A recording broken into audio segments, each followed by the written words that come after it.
akan baca kali ini hasil hitung cepat LSI untuk Pilkada Jakarta. Boleh dijelaskan Mas Jayadi, termasuk juga konstelasinya untuk konstelasi politik di Jakarta ini sangat menarik karena begitu tipis angkanya. Silakan Mas. Pertama, LSI melakukan quick count dengan mengambil 1.000 sampel ya. Dan kalau kita lihat di sini data masuk sudah 100%, artinya semuanya sudah ada. Dari 1.000 sampel TPS ya yang kita ambil itu berdasarkan jumlah suara sah yang ada, maka margin of error dari quick count ini 0,54%. Oke, sangat tipis ya, 0,54. Sangat tipis ya, tidak sampai 1. Jadi itu penting nanti untuk menentukan apakah mungkin 1 putaran atau 2 putaran. Nah kalau kita lihat di sini hasilnya adalah pertama RK Suswono memperoleh angka 39,29%, Dharma Pongrekun itu memperoleh 10,61%. Ini agak luar biasa, di luar perkiraan. Karena sampai 10% ya? Ya, di seluruh survei itu paling 5-6, ternyata di atas 10%. Kemudian Pramono dan Rano itu memperoleh angka 50,1% ya. Nah, paling tidak ada 2 hal yang bisa kita lihat di sini. Satu, jelas bahwa Pramono Rano unggul atas RK Suswono. Karena jaraknya kan signifikan ya. Sekitar 11%-an jaraknya. Jadi jelas itu unggul. Tetapi di Jakarta itu ada ketentuan kedua ya. Yang dia nyatakan menang adalah yang memperoleh angka 50% atau lebih. 50% lebih dari jumlah suara sah. Artinya 50 plus 1 minimal. Plus 1 bukan 51% Betul, ya. tapi 50 plus 1. Minimal 50 plus 1. Sesuai dengan Undang-Undang DKI Jakarta. Nah, bagaimana cara kita menentukan apakah mungkin 1 putaran atau 2 putaran? Maka kita lihat margin of error. Oke, tapi kalau dengan margin of error ini kan artinya masih ada kemungkinan antara 1 atau 2 putaran betul, itu. Artinya kita bagaimana cara menghitungnya? Kita fokus di angka 50,1 ini. 50,1 ini kan angka absolut yang diperoleh sekarang, tetapi realnya kita nggak tahu berapa. Realnya itu berada dalam rentang 50,1 dikurangi 0,54 sampai dengan 50,1 ditambahi 0,54. Jadi rentang suara Pramono Rano itu sebetulnya adalah antara 49,58 sampai 50,64. Nah, di mana sebetulnya suaranya itu? Kalau ternyata di real count nanti ada di atas 50, kan ada antara 50 sampai 50,64. Kalau rentang suaranya di situ berarti 1 putaran. Kalau hasil quick count, hasil real count KPU. Tapi kalau ternyata hasil perhitungan KPU itu nanti 49,8 sampai dengan 49,9999, maka itu berarti 2 putaran. 2 putaran nanti. Ya, jadi dengan begitu saya harus mengatakan bahwa kalau ditanya, lalu yang mana yang lebih mungkin? 1 putaran atau 2 putaran? Ya, dua-duanya mungkin. Masih sangat mungkin, karena masih dalam rentang margin of error ini. Dan disclaimer-nya adalah ini hasil hitung cepat. Kita masih harus menunggu real count atau hasil hitung resmi perbedaan dari KPU. Utama antara hasil hitung cepat dengan real count itu adalah di margin of error itu. Di sini ya, di rentang ini. Oke, kita sekarang berikutnya akan lihat soal sebaran suara, Mas Jayadi. Nah, DKI Jakarta 1, Jakarta 2, Jakarta 3, bagaimana kita menganalisisnya Mas Jayadi? Ya, memang ada asumsi bahwa masing-masing calon ini punya kekuatan dan kelemahan masing-masing atau punya keunggulan di setiap daerah ya. Jakarta 1 itu adalah Jakarta Timur. Jakarta Timur itu memang PKS yang menjadi basis dari RK Suswono antara lain itu memang cukup kuat. Tetapi PDI juga kuat yang menjadi basis dari Pram Rano. Nah, kalau kita lihat di sini di Jakarta Timur Pram Rano unggul meskipun tidak sampai 50%. Jadi kalau kita lihat dari angka ini tampaknya masih sesuai dengan perkiraan selama ini ya. Kemudian di Jakarta 2, ini pusat dan selatan. Jakarta 2 itu pusat dan selatan. Biasanya di pusat kalau berdasarkan survei-survei sebelumnya Pram Rano cenderung lebih unggul. Tetapi di selatan RK Suswono yang cenderung lebih unggul. Nah, kalau digabungkan itu Pram Rano masih unggul 51,92% ya. Kemudian Jakarta 3 itu Jakarta Utara, Jakarta Barat dan Kepulauan Seribu. Iya betul. Jadi kalau di Jakarta Utara dan Jakarta Barat kalau berdasarkan survei-survei sebelumnya itu cenderung Pram Rano yang unggul. Nah, tidak jauh berbeda ya dengan ya, kalau kita lihat dari sini juga tidak jauh berbeda. Jadi sebetulnya angka-angka yang kita peroleh ini kalau kita breakdown ke wilayah-wilayah masing-masing itu cenderung sudah diprediksi oleh berbagai survei pra pemilu. Tapi dari angkanya ini kan kita bisa lihat apakah dengan faktor endorsement tokoh-tokoh yang turun gunung di last minute kampanye seperti misalnya ada Anies Baswedan dengan Pram Rano, lalu juga ada Jokowi, Prabowo dengan RK Suswono, itu bisa menentukankah jadi salah satu faktor penentu angkanya sangat tipis hingga saat ini? Karena pertarungan di Jakarta itu sangat kompetitif, terutama kalau kita bicara soal 2 putaran atau 1 putaran, maka endorsement tokoh-tokoh itu bisa berpengaruh, baik secara negatif maupun secara positif. Jangan lupa ya, pengaruh tokoh itu kalau di Jakarta itu bisa positif, bisa negatif. Karena masing-masing tokoh yang mengendorse itu ada pendukungnya, banyak juga penentangnya. Ya, ada hatersnya juga. Iya, banyak. Misalnya Anies itu kan banyak sekali pendukungnya, anak abah, tapi banyak juga haternya. Sebagian hater Anies udah gabung, yaitu Ahokers. Nah, tetapi Jokowi juga sama, ada pendukungnya, tapi juga ada hatersnya. Nah, itu yang harus dihitung hati-hati ketika memberikan endorsement gitu. Nah, cuman kalau kita lihat selama beberapa bulan terakhir itu, Anies dan Ahok kan sudah lebih dulu memberikan endorsement secara langsung maupun tidak langsung. Memang yang aktif dan verbal itu kan baru belakangan. Jokowi juga diperkirakan punya pengaruh, tetapi secara verbal, secara aktif itu baru memberikan endorsement di ujung. Ya, nah, apakah kalau mereka memberikan endorsement lebih jauh, lebih lama waktunya, itu akan berpengaruh lebih positif atau tidak? Belum tentu juga, karena tadi makin lama dia memberikan endorsement aktif, makin menguatkan orang yang mendukung, pendukungnya, tapi juga makin membuat yang tidak suka lari.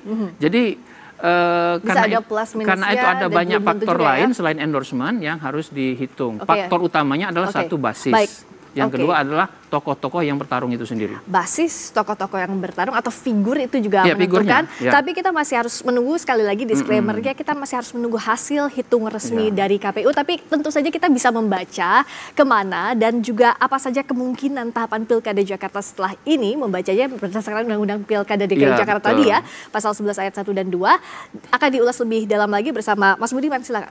Oke, thank you Friska. Kang Aceh, tadi kalau lihat Jakarta itu close to call ya, tidak berani orang yang menentukan 1 putaran atau 2 putaran. Bacaan Anda, ini faktor yang paling berpengaruh, termasuk endorsement dari Pak Prabowo lewat surat, kemudian Pak Jokowi lewat saya di RK, atau faktor apa yang membuat situasi Jakarta menjadi seperti ini? Ya, saya kira yang harus kita hargai adalah kerja keras dari seluruh kader-kader partai, ya, para relawan yang memang telah berjuang untuk kemenangan Pak RK dan Pak Suswono. Ya. Kami berkeyakinan bahwa jika pilkada ini 2 putaran, maka Pak RK insya Allah akan mengungguli. Meskipun gapnya sekarang 10%. Kan kita juga bisa melihat, ya, salah satu yang menurut saya juga penting untuk dibaca adalah, saya tidak tahu, tadi mungkin aspek partisipasi dari 65 ya? 69. Ini kan sesuatu yang juga harus dibaca. Biasanya DKI Jakarta dalam konteks tertentu biasanya bisa cukup besar ya, sekitar antara 70 sampai 80% ya. Nah, ini juga potensi bagi masyarakat yang memang menginginkan supaya belum tentu mereka menggunakan hak pilihnya. Ini potensi yang bisa kita maksimalkan. Yang kedua adalah kita juga bisa melihat background dari para pemilih pasangan nomor 2, ya, dan kami meyakini kalau itu bisa dimaksimalkan potensi yang kami miliki, maka kita ngeruk kemenangan gitu ya.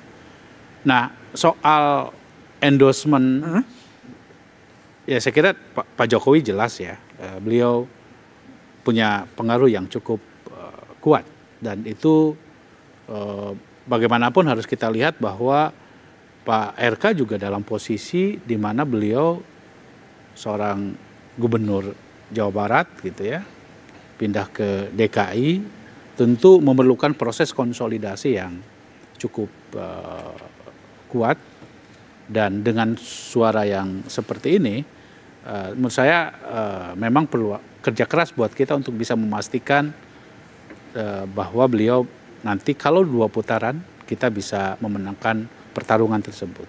Nah, poin pentingnya bagi kami adalah bahwa di DKI Jakarta ini pertarungan masih belum selesai. Masih belum selesai. Masih belum selesai. Oke.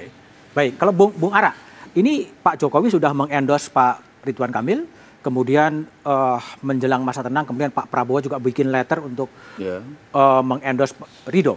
Ini dua faktor presiden dan mantan presiden yang kemudian membuat situasi menjadi seperti ini, atau ada faktor lain sebetulnya? Saya rasa Jakarta itu kan kelas menengahnya lumayan. Kelas menengahnya lumayan. Ya, objektivitas, rasionalitasnya, ya. Kalau nggak salah zaman Orde Baru sekalipun dulu, kalau saya nggak salah ingat ya, P3 pernah menang ya? Ya. P3 pernah menang zaman Orde Baru. Jadi betul ya Mas Jayadi ya.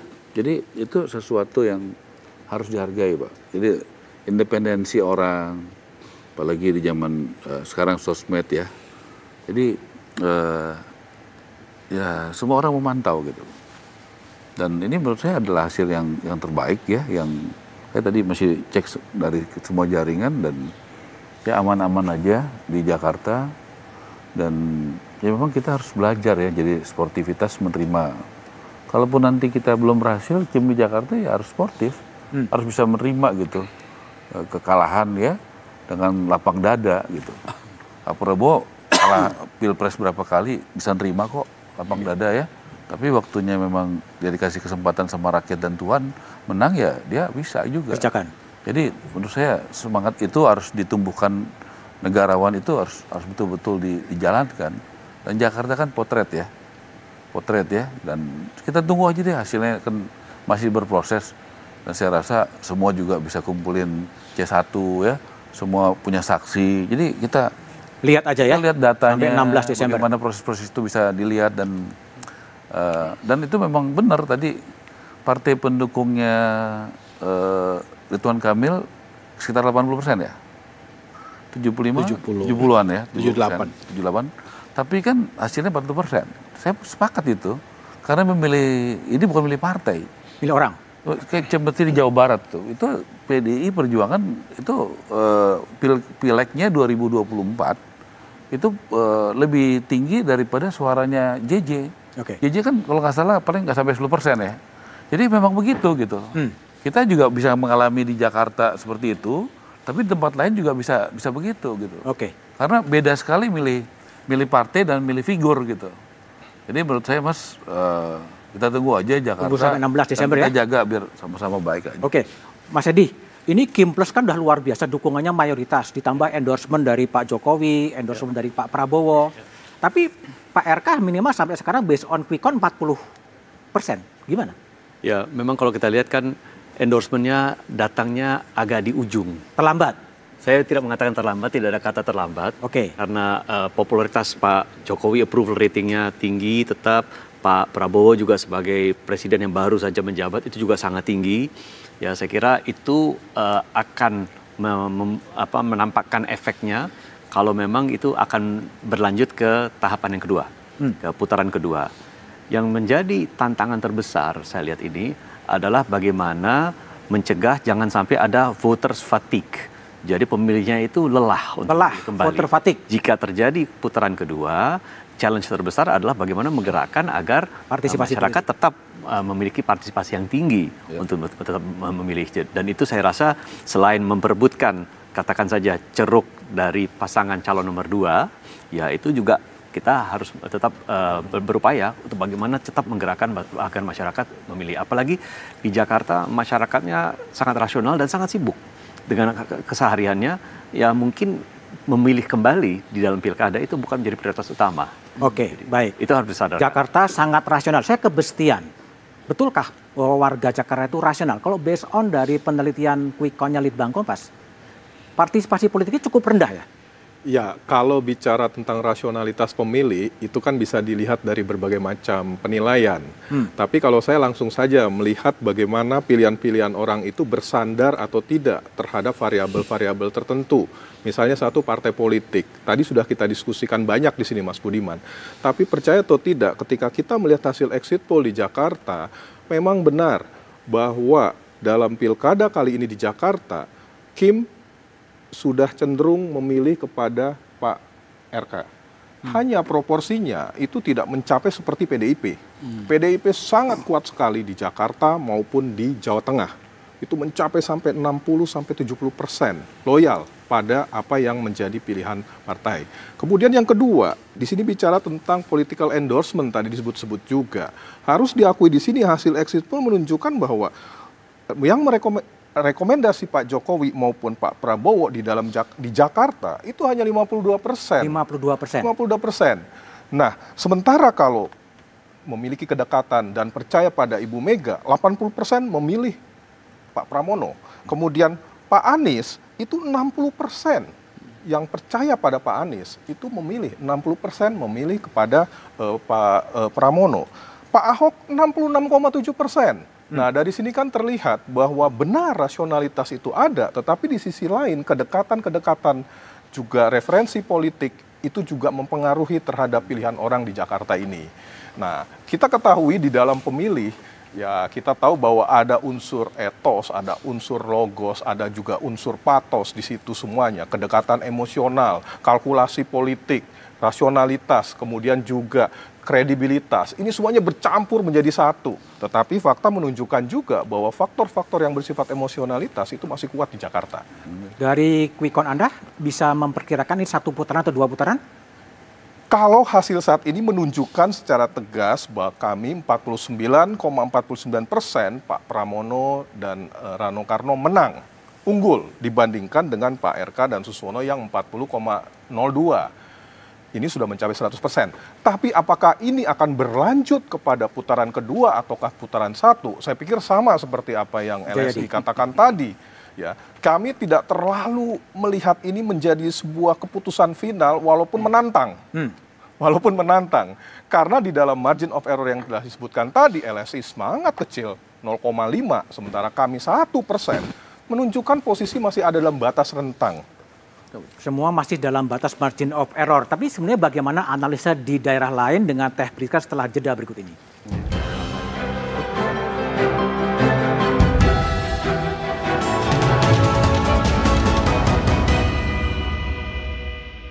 (27 November 2024), Indonesia menyelenggarakan